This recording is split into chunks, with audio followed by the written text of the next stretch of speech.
प्यारे बच्चों नमस्कार। आइए आज हम चलते हैं नए क्वेश्चन की ओर। यह क्वेश्चन जो है आपके बोर्ड में एक बार नहीं 5 बार से अधिक पूछा गया है, तो इस पर हम ज़्यादा फोकस करेंगे कि आखिर ये सवाल जो है ये कैसे बनेगा और किस नियम पर बनेगा, किस फार्मूला पर बनेगा। आज हम सब जो है इस पर चर्चा करेंगे।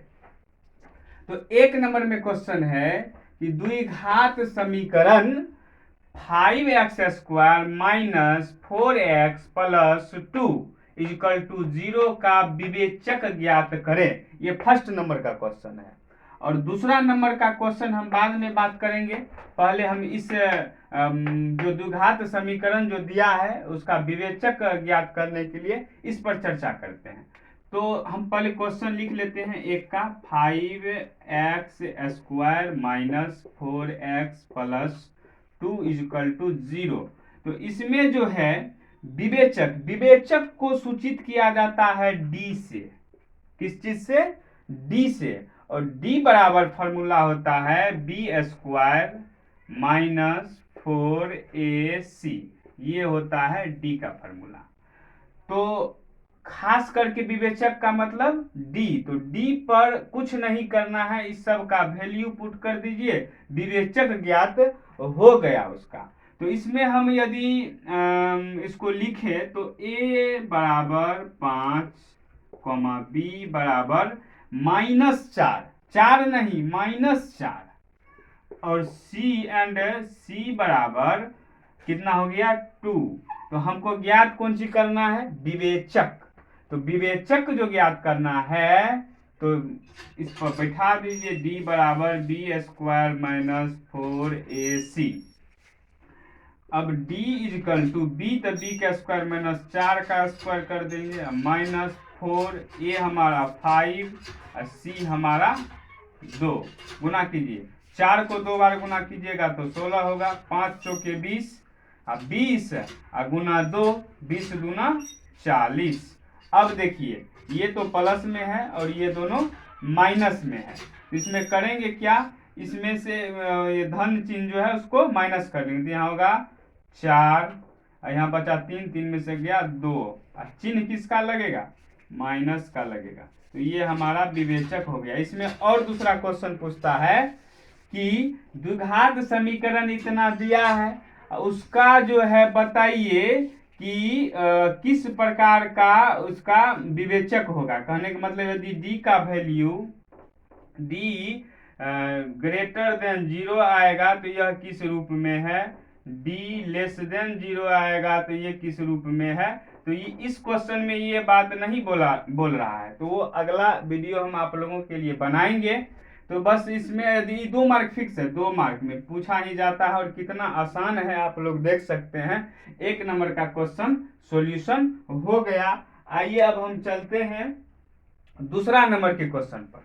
कितना नंबर? दूसरा नंबर के क्वेश्चन पर कि आखिर 2 नंबर का सवाल क्या कह रहा है, उस पर हम विशेष चर्चा करेंगे क्योंकि यह कुछ खास है। क्वेश्चन है कि द्विघात समीकरण √2x² माइनस 6x प्लस 2√2 बराबर 0 के मूलों का योगफल एवं गुणनफल ज्ञात कीजिए। अब यहाँ पर शब्द है योगफल और गुणनफल। तो योगफल क्या होता है, गुणनफल क्या होता है, इस पर हम चर्चा करेंगे। तो योगफल का मतलब हुआ कि अल्फा प्लस बीटा और गुणनफल का मतलब हुआ alpha into beta. Alpha into beta.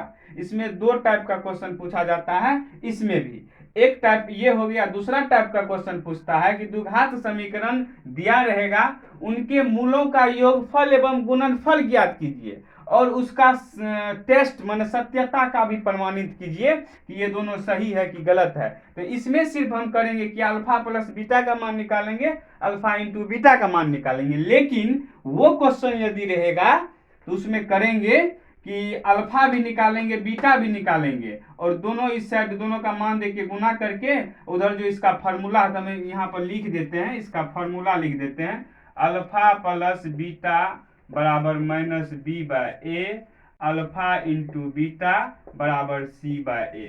इसको आप लोग दिमाग में ही नहीं होठों पर भी रखिएगा, दोनों जगह रखना है। तो आइए इसको हम सॉल्यूशन करते हैं। बिना देर किए हुए 2 नंबर पाते हैं, 2√2 बराबर 0। तो अल्फा प्लस बीटा निकालना है हमको, अल्फा इंटू बीटा निकालना है। तो देखिए ये जो है कितना आसान है, सिर्फ -b/a का वैल्यू दीजिए, अल्फा इंटू बीटा बराबर c/a दीजिए। अब हमको जरूरी है कि यहाँ पर a का मान कौन होगा, b का मान कौन होगा, c का मान कौन होगा, इस पर ध्यान देने का जरूरी है। तो x² का जो गुणांक होता है उसको a का वैल्यू कहते हैं, और x का जो गुणांक होता है उसको b का वैल्यू कहते हैं। जो अचर राशि होता है वो c का वैल्यू कहलाता है। तो यहाँ हो गया a बराबर √2 और b बराबर हो गया -6 एंड c बराबर हो गया आपको 2√2। अब कुछ करना है, वो तो गया 2 मार्क आ गया हमको, बस मेन है इतना ही करना। ये आप लोग को जान ही चुके हैं कि x² गुणांक होता है a का मतलब वैल्यू, और x का गुणांक होता है b का वैल्यू, और अचर जो दिया रहता है अचर पद वो होता है c का वैल्यू। अब चलिए इस पर बैठाते हैं फार्मूला पर। तो -b/a कहने का मतलब b देखिए माइनस फार्मूला में है तो माइनस लिखेंगे, अब b का वैल्यू -6 है, अब बटे में a दे देंगे, कहने का मतलब √2। तो ये हो जाएगा 6√2। इतना भी छोड़ सकते हैं या इसको आगे भी बना सकते हैं, √2 से गुना कर दीजिए, ये होगा 6√2, नीचे में हो गया 2, ये काट दीजिए 3 बराबर 3√2। ये आ गया हमको अल्फा प्लस बीटा का मान। ये किसका आ गया, अल्फा प्लस बीटा का मान। अब चलिए इधर, अब आते हैं अल्फा इंटू बीटा, इसका होता है c/a। तो c देखिए कितना है, c है हमारा 2√2, a देखिए कितना है √2 से √2 कैंसिल हो जाएगा, बचेगा 2/1। कहने का मतलब अल्फा इंटू बीटा बराबर हो गया 2/1। देखिए तो कितना आसान है, और 2 मार्क इसमें 2 मार्क इसमें। इसी पर जो टाइप बताए दूसरा, वो टाइप भी आप लोग को नेक्स्ट वीडियो में बता देंगे, उस पर भी 2-2 मार्क रहता है। कहने का मतलब 4 मार्क आप हंसते हंसते सीख गए। इसी तरह जो है आप इस चैनल पर आइए, जुड़िए, और इसी तरह का ढेर सारा वीडियो जो है पाइए। धन्यवाद।